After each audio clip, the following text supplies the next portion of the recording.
তোমালোকৰ ওচৰত এটা সহায় বিচাৰিছোঁ আৰু সেই সহায়টো মোৰ বাবে নহয়, এজন দৰিদ্ৰ পৰিয়ালৰ যুৱকৰ বাবে।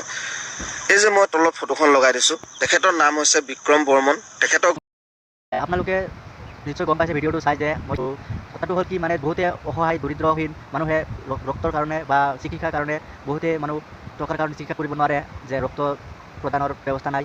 সেইকাৰণে তেখেতৰ নাম হৈছে বিক্ৰম বৰ্মন। তেখেতৰ ঘৰ হৈছে বঙাইগাঁও কাছিখাতৰা, কিন্তু তেখেত এতিয়া গুৱাহাটীৰ GMCত চিকিৎসাধীন হৈ আছে এটা ৰোগত। তো বন্ধুসকল, কথা এইটো, তেখেতক এতিয়া অলপমান ব্লাডৰ প্ৰয়োজন। যদি মোৰ বন্ধু বান্ধৱী কোনোবাই তেখেতক অলপমান ব্লাড দি কথা আগতে ভাবিছিলোঁ যে জান গগৈয়ে খালি মিয়া মুছলমানৰ লগত লাগি থাকে, মিয়া মুছলমান বহুতে কণ্ট্ৰভাৰ্চি কৰে। এতিয়া বহুতে ভাল লাগিছে জান গগৈৰ এই প্ৰতিবেদন কৰিম বুলি ভাবিছা, তেনেহ'লে মোৰ লগত তোমালোকে কণ্টেক্ট কৰিব পাৰা।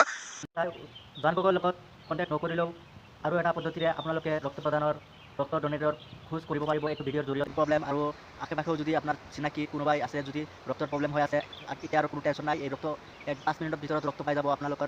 আজিৰ এই ভিডিঅ'টো ওপৰলৈ ঠেলি নিদিয়ে, কোন প্ৰথমে ভিডিঅ'টো শ্বেয়াৰ কৰি ৰাখিব আপোনাৰ টাইম লাইনত, কিয়নো আপুনি বা আপোনাৰ পৰিয়ালত বা আপোনাৰ অঞ্চলত তেজৰ যদি প্ৰয়োজন হয়, আপোনাৰ কাষত সদায় আছে বিশ্বনাথ নীট ফাউণ্ডেশ্যন। আৰু মোৰ পিছফালে দেখা হৈছে বেনাৰ এখন, এয়া Biswanath NEET foundation. Biswanath NEET foundation হৈছে বেচৰকাৰী সংস্থা NGO।